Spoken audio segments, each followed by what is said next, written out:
نحمده ونصلي على رسوله الكريم. أما بعد، فأعوذ بالله من الشيطان الرجيم. بسم الله الرحمن الرحيم.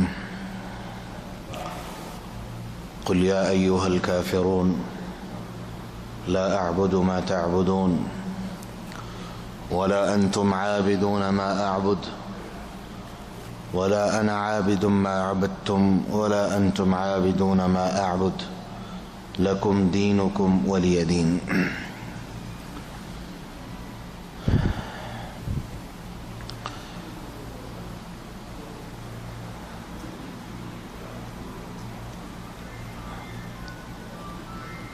اللہ سبحانہ و تعالی نے قرآن مجید میں اس بات کی وضاحت فرما دی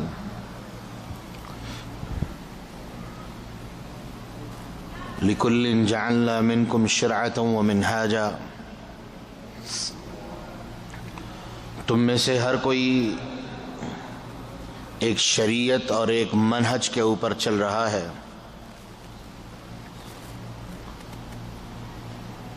ہر کوئی اپنے اپنے رستے اور طریقے پہ چل رہا ہے.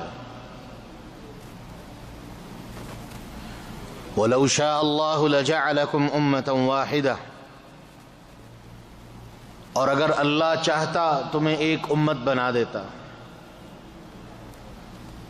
لیکن وَلَكِنْ يُضِلُّ مَنْ يَشَاءُ وَيَهْدِي مَنْ يَشَاءُ، وہ جسے چاہے ہدایت عطا فرمائے اور جسے چاہے ذلت اور گمراہی کی طرف دھکیل دے. آج کتنے گروہ ہیں جو اپنے بہترین مسلمان ہونے کا، بہترین موحد ہونے کا، اپنے منہج کے بہترین منہج ہونے کا دعویٰ کرتے ہیں،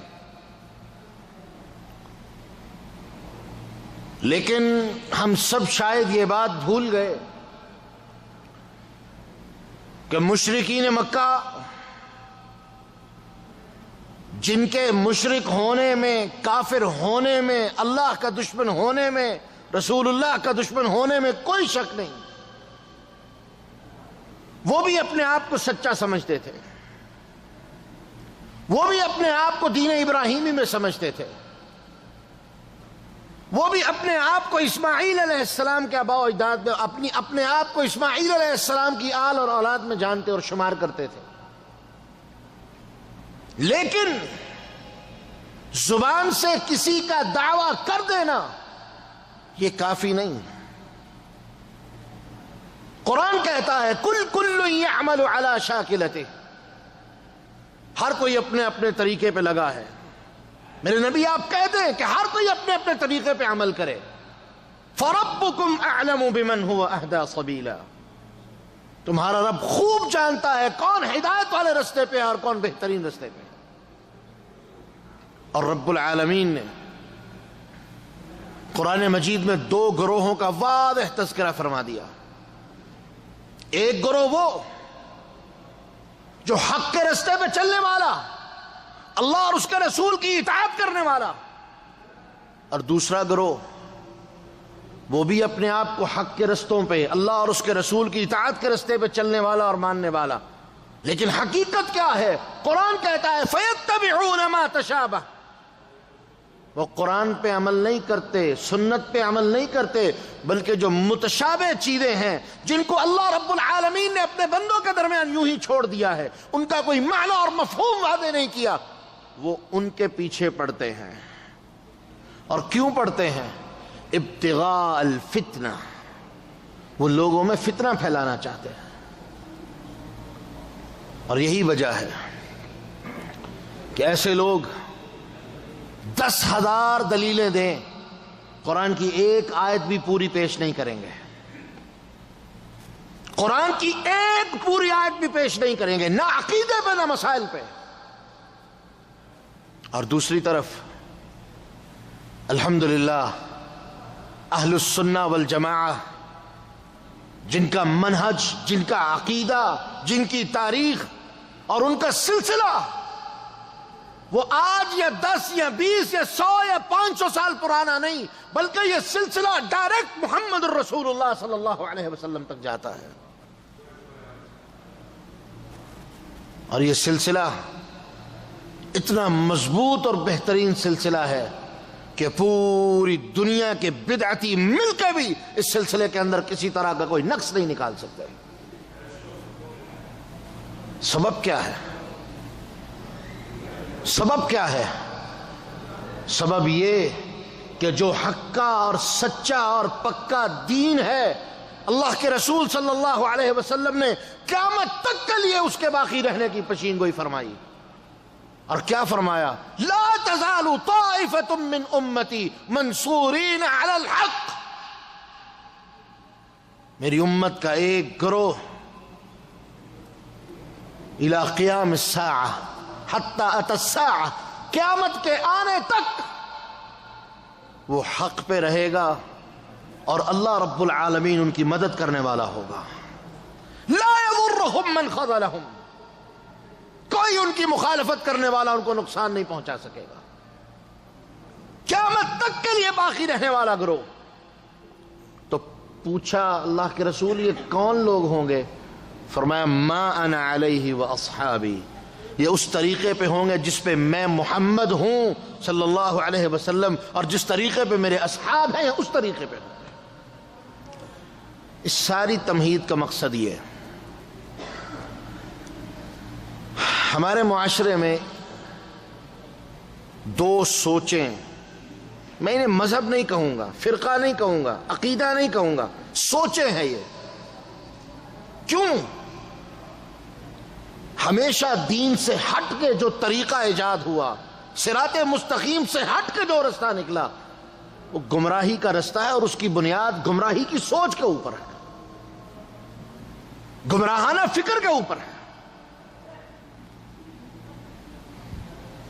اور وہی بات جو ابھی ہم نے کی، ان کے پاس دینے کے لیے کوئی دلیل نہیں ہوتی.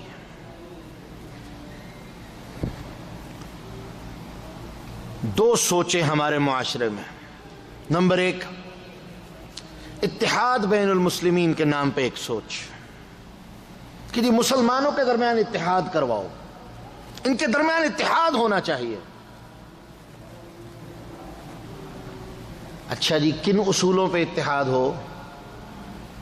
دیکھیں جی اتحاد کے لیے تو ضروری ہے نا کچھ لوگ کچھ دو کی پالیسی پہ عمل ہونا چاہیے. ٹھیک ہے، منظور ہے. دوسری سوچ کا بھی ذکر کر لے تاکہ ایک ہی دفعہ بات آگے چلی.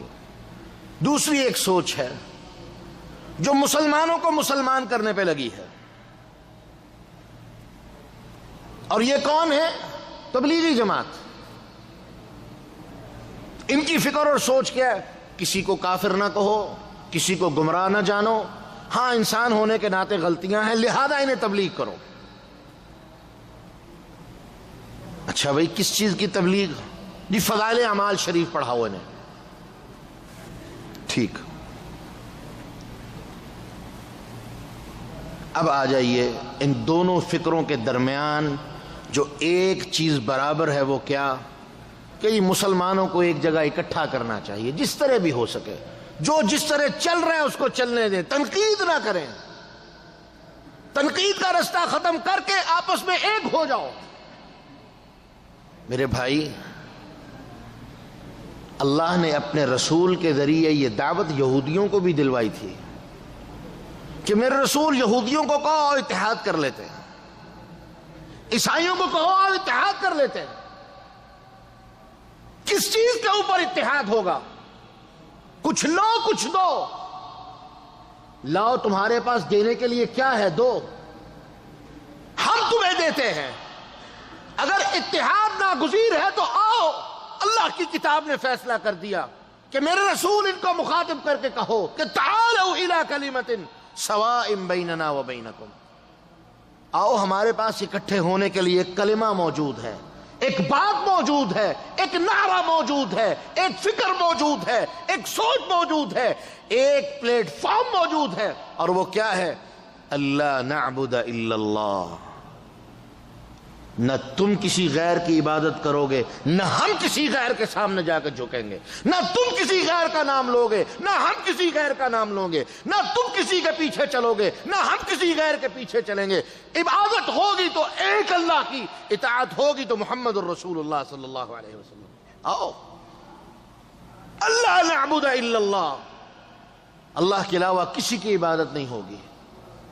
وَلَا نُشْرِكَ بِهِ شَيْئًا، اور عبادت جب اس کی ہوگی تو وہ اتنی خالص ہوگی کہ کسی غیر کی شراکت کی کوئی گنجائش موجود نہیں۔ وَلَا يَتَّخِذَ بَعْضُنَا بَعْضًا أَرْبَابًا مِّن دُونِ اللَّهِ، نہ تم کسی غیر کو اپنا رب مانو گے، نہ ہم کسی غیر کو اپنا رب کہیں گے، نہ تم کسی غیر کے سامنے جھکو گے، نہ ہم کسی غیر کا نام لیں گے۔ سب کا رب ایک ہوگا اور وہ اللہ ہے سبحانہ و تعالی۔ آؤ اس بات پہ اکٹھے ہو جاتے ہیں، لیکن نہیں ہے، نہیں جی، دیکھیں نا جی، جو کرتا ہے اس کو کرنے دیں۔ میرے بھائی، یہی سوال مکے والوں نے محمد الرسول اللہ صلی اللہ علیہ وسلم سے کیا تھا۔ آؤ میں تمہیں بتاؤں ہمارا تمہارا اختلاف کس بات پہ ہے، آؤ میں تمہیں بتاتا ہوں ہمارا تمہارا اتحاد کیوں نہیں ہو سکتا، آؤ اتحاد بین المسلمین کیوں ممکن نہیں ہے، آؤ میں تمہیں بتاتا ہوں۔ جب تک تم غیروں کو غیروں کی طرح خوش کرنا نہیں چھوڑو گے، تب تک یہ اتحاد ممکن نہیں ہے۔ کیا مطلب؟ دو مثالیں دے کے بعد سمجھا دیتا ہوں۔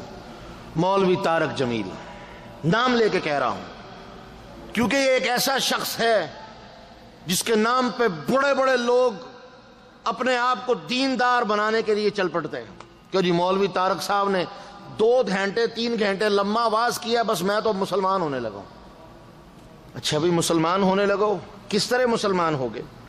ایمان کیا ہے جانتے ہو؟ دین کو تم نے سمجھ لیا ہے؟ اسلام لانے لگے ہو تو کس طرح اسلام لے کے آؤ گے؟ تمہیں کسی چیز کے بارے میں پتا ہے؟ نہیں، بس مجھے کچھ نہیں پتا، میں مسلمان ہونے لگا۔ شیخ ماجد نے اور ہمارے ان بھائیوں نے مجھے ایک واقعہ سنایا۔ ایک شخص غالباً عبداللہ واسطو نامی کوئی شیخ ہیں، ان کا یہ واقعہ ہے، یا ان کا اپنا ہے یا ان کا کسی سے پیش آیا، اب تھوڑا مجھے ذہن میں اختلاف لخبطہ ہو چکا ہے۔ یہ ان کا اپنا واقعہ ہے۔ یہ پہلے ہندو تھے، ہندو سے مسلمان ہوئے یوں ہی کسی بریلوی کے ہاتھوں۔ اب وہی بریلویت، قبروں پہ سجدے، قبر والے سے مانگنا، فلانے بابا فلانے بابا فلانے بابا۔ ان کو کسی نے پوچھا ایک بات بتاؤ، وہ جو تم ہندوازم میں کرتے تھے کہ بت سامنے کھڑا کر کے اس کو پوچھتے تھے، اور یہاں پر قبر کے اندر مرا پڑا ہے بے یار و مددگار، اس کو پوچھ رہے ہو، اس میں اور اس میں کیا فرق؟ یہ ہے ہدایت۔ جب کوئی سمجھانے والا ملا، وہ بیچارہ تو مسلمان ہو چکا تھا، وہ تو اپنی طرف سے ہندوت کو چھوڑ کے، بت پرستی کو چھوڑ کے اسلام میں داخل ہو چکا تھا، لیکن جب سمجھانے والے نے سمجھایا، صحیح عقیدے سے آشنائی کروائی، تو بات کیا پتہ چلی کہ یہی کام میں وہاں کرتا تھا، یہی کام میں یہاں آ کے کر رہا ہوں، فرق کیا ہے؟ اگر میں مسلمان ہوں تو اسلام کہاں ہے؟ اسلام کس چیز کا نام ہے؟ کیا یہ اسلام ہے؟ واللہ یہ اسلام نہیں ہو سکتا۔ اللہ نے اس بندے کو ہدایت دی، صحیح عقیدہ اللہ رب العالمین نے اسے عطا کیا۔ الحمدللہ وہ شخص آج خود ایک مبلغ اور داعی ہے۔ کتنی بڑی بات ہے۔ لیکن تم لوگوں کو قصے سنا کے، کہانیاں سنا کے، اور یہ کہہ کے کہ میں جناب بابا جی کے مزار پہ جا کے فاتحہ بھی پڑھتا ہوں، بابا جی بڑے اللہ کے ولی تھے، لہذا بس وہ بھی اسلام ہے، یہ بھی اسلام ہے، اسلام قبول کر لو۔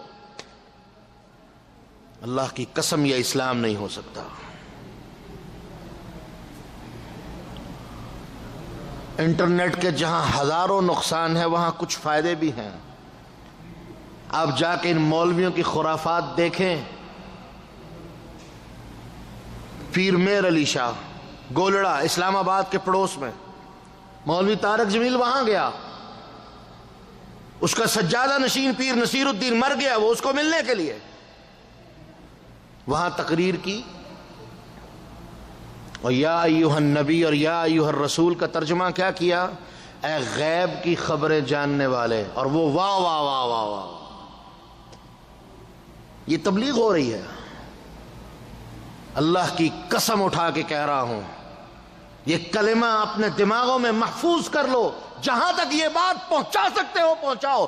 کسی اہل حدیث کو، کسی اہل السنہ والجماعہ سے تعلق رکھنے والے کو تبلیغ سے کوئی اختلاف نہیں ہے۔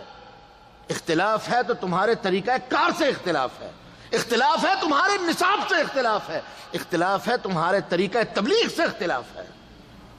رب العالمین نے تو 1,24,000 انبیاء کم و بیش اسی کام کے لیے تو دنیا میں بھیجے تھے کہ جاؤ میرا پیغام لوگوں کو دو، جاؤ میرے دین کی تبلیغ کرو، جاؤ انہیں میری توحید سمجھاؤ، جاؤ انہیں میری توحید سے آشنا کرو۔ یہ بتوں کے پیچھے پڑے ہیں، ان کو سمجھاؤ، یہ اپنی زندگیاں برباد کر رہے ہیں، ان کو بچاؤ۔ کنتم علی شفا حفرۃ من النار فانقذکم منہا، اللہ نے بیان کر دیا، میں نے محمد کو تمہاری طرف بھیجا، تم جہنم کے کنارے پہ کھڑے تھے، اللہ نے اپنے رسول کے ذریعے سے تمہیں جہنم سے بچا لیا۔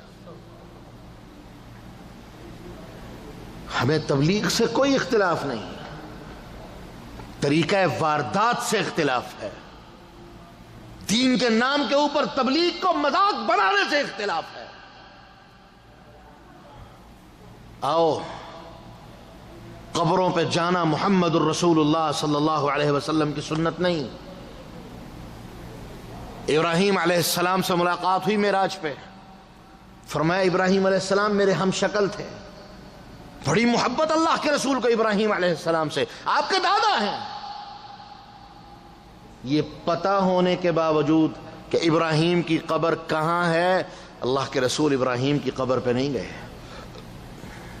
ایک ہستی کی قبر کی اجازت مانگی اور وہ ماں ہے۔ اللہ نے اجازت دی تو کیا کہا؟ ٹھیک ہے چلے جائیں۔ پہلے تو اجازت دی نہیں، کہا ٹھیک ہے جانا چلے جائیں، لیکن آپ کو دعا کرنے کی اجازت نہیں ہے۔ میرے رسول کچھ دیر کے لیے گئے اور واپس تشریف لے آئے، بس۔ اور یہاں پر مولوی صاحب جب قصہ خوانی کرنے بیٹھے، جب قصہ گوئی کرنے بیٹھے، تو میں نے ان حضرت سے عرض کی، میں نے کہا جی آپ نے وہ انڈیا کا کوئی فلم سٹار آیا تھا حج پہ، کہ جی میں نے اس سے ملاقات کی، وہ بڑا متاثر ہوا۔ میں نے کہا جی آپ پھر اس کے لیے فلمیں لکھا کریں، کیونکہ آپ فلم گوئی اچھی کر لیتے ہیں، قصہ گوئی اچھی کر لیتے ہیں، ڈرامے باز ہیں آپ بہت اچھے، ڈرامہ آپ بہت اچھا لکھ سکتے ہیں، آپ اس کو ڈرامے لکھ کے دیا کریں۔ مذاق بنا دیا دین کو۔ ثابت کرنا کیا چاہتا ہے کہ رسول اللہ صلی اللہ علیہ وسلم اپنی ماں کی قبر پہ گئے اور آپ وہاں بیٹھے رہے، گویا کہ آپ ماں کی قبر سے کچھ حاصل کر رہے تھے۔ لا حول ولا قوت الا باللہ، یہ ہے ان کا عقیدہ۔ اگر یہ عقیدہ تمہاری تبلیغ ہے، اللہ کی قسم یہ تبلیغ نہیں، یہ گمراہی کی دعوت ہے جو تم لوگوں کو دے رہے ہو۔ اور بریلویوں سے محبت کے لیے حضرت صاحب کچھ دن پہلے لاہور تشریف لے گئے۔ لاہور میں جو گمراہی کا سب سے بڑا مرکز ہے علی حجویری کا مزار، وہاں جا کے حضرت صاحب نے باقاعدہ چادر چڑھائی، فاتحہ خوانی کی۔ ماشاءاللہ، کیا کہیں گے؟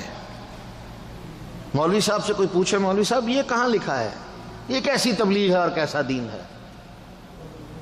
مشرکین مکہ نے محمد الرسول اللہ صلی اللہ علیہ وسلم سے ایک مطالبہ کیا تھا، صرف ایک، اور بار بار کیا، اور میرے رسول سے زیادہ دین کے لیے تڑپ رکھنے والا، انسانوں کے لیے محبت کا جذبہ رکھنے والا اللہ کی قسم کائنات میں کوئی پیدا نہیں ہوا۔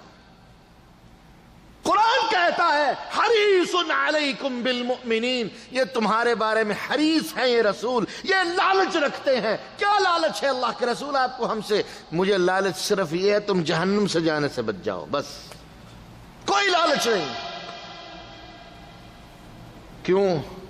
اس کائنات کا سب سے بڑا مقام، مقام محمود مجھے یقین ہے میرا اللہ مجھے دے گا، اس کے بعد مجھے کس چیز کی لالچ ہے؟ لالچ صرف یہ ہے تم جہنم سے بچ جاؤ۔ ادعوکم الی النجاة وتدعوننی الی النار، میں تمہیں نجات کی طرف بلاتا ہوں، تم مجھے جہنم کی طرف دعوت دیتے ہو۔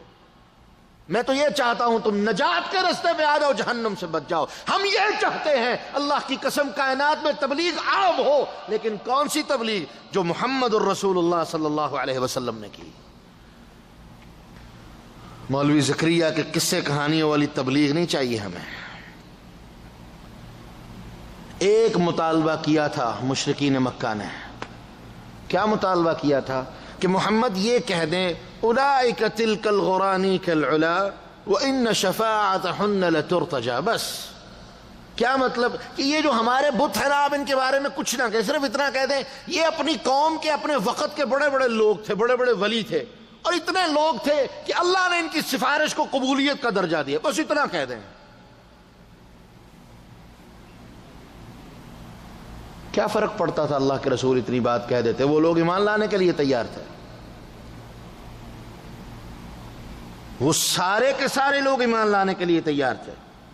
یہ بات کہہ دے، بس ہمارے بتوں کی تھوڑی سی تعریف کر دیں، بس۔ اللہ اکبر، میرے رسول نے صرف ایک ہی بات کہی کہ اللہ کی توحید کے معاملے میں میں قطعاً کسی طرح کا کوئی سمجھوتا کرنے کے لیے تیار نہیں ہوں۔ تم قبول کرتے ہو کرو، اس میں تمہارا فائدہ ہے، انکار کرتے ہو کرو، تم جہنم میں جاؤ گے، لیکن میں تمہارے ان بتوں کی تعریف کر کے اس لیے کہ تم اسلام میں داخل ہو جاؤ، اللہ کی قسم یہ سودا کرنے کے لیے تیار نہیں ہوں۔ آؤ، اسلام کی تبلیغ کر رہے ہو نا، یہ ہے محمد الرسول اللہ صلی اللہ علیہ وسلم اور ان کا اسوہ۔ آؤ، اس اسوے کے لیے، اس اسوے کے مطابق اپنے آپ کو لے کے آؤ، اللہ کی قسم ہر کوئی تمہارے پیچھے کھڑا ہوگا۔ لیکن تم کہو کہ کوئی بات نہیں جی، اتنی بات سے کیا فرق پڑتا ہے، وہ خوش ہو کے ہمارے ساتھ آ جائیں گے۔ اللہ کی قسم نہ ہمیں ایسی خوشی چاہیے، نہ ہمیں ایسا ساتھ چاہیے، کیونکہ رب العالمین نے قرآن مجید میں اعلان فرما دیا ہے، لوگو اگر تم زمین کے اوپر رہنے والے لوگوں کی کثرت کے پیچھے چلنا شروع کر دو گے کہ بہت زیادہ لوگ اس کام پہ لگے ہیں، تو جان لو لیضلوک عن سبیل اللہ، یہ تمہیں اللہ کے راستے سے گمراہ کر دیں گے۔ ہمیں نہ ایسی کثرت چاہیے، نہ ایسا ساتھ چاہیے، نہ ایسی خوشی چاہیے، ہمیں صرف ایک چیز چاہیے کہ محمد الرسول اللہ صلی اللہ علیہ وسلم سے جب ملاقات ہو، حوض کوثر پہ جب ملاقات ہو، اللہ کے رسول صلی اللہ علیہ وسلم کے ہاتھوں سے اللہ پانی کا جام نصیب فرمائے، اس وقت کوئی دیوار سامنے نہ آ جائے جو یہ کہہ کہ ہمارے اور رسول کے درمیان یہ دیوار لگا دی جائے کہ یہ وہ لوگ تھے جنہوں نے آپ کے بعد آپ کے دین کو بدل دیا، اور اللہ کے رسول کہیں گے سحقا لمن غیر بعدی، جنہوں نے میرے بعد میرے دین کو بدل کر دیا، دور کر دو ان کو میری نظروں سے۔ ہم تو لالچی ہیں کہ ہمارے درمیان اور ہمارے رسول کے درمیان کوئی رکاوٹ نہ آئے، محبت اتنی خالص ہو، اتنی صاف ہو، اور محبت کا معیار بھی وہ ہو جو محمد الرسول اللہ صلی اللہ علیہ وسلم قائم کر کے گئے۔ غیروں کو خوش کرنا چھوڑ دو۔ اصل میں ایک اور مسئلہ ہے، یہ کچھ دن پہلے جب یہ میں نے تصویر دیکھی مولوی طارق جمیل کی، واٹس ایپ پہ کسی نے بھیجی، کسی گروپ میں شاید بھیجی،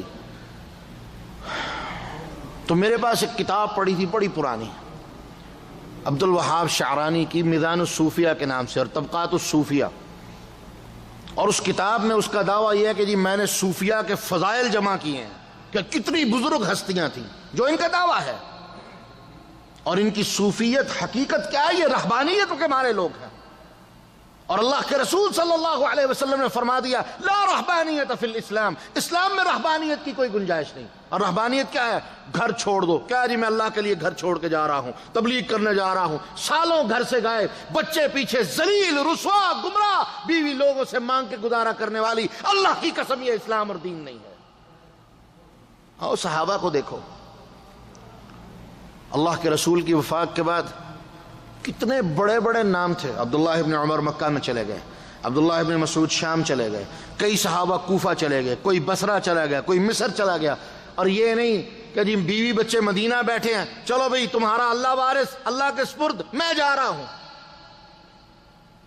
یا تو وہاں جا کے ان لوگوں نے شادیاں کی, یا اپنے بیوی بچوں کو ساتھ لے کے گئے اور وہیں جا کے بیٹھ گئے اور اللہ کے دین کی دعوت کا کام کیا. یہ ہے تبلیغ. کرو, کون تمہیں منع کرتا ہے؟ کرو, لیکن اسوہ لے کے آؤ, طریقہ کار لے کے آؤ, اور طریقہ کار صرف محمد الرسول اللہ صلی اللہ علیہ وسلم کا ہوگا. وہ کتاب نکالی میں نے, اس کی ذرا ڈسٹ وغیرہ صاف کی,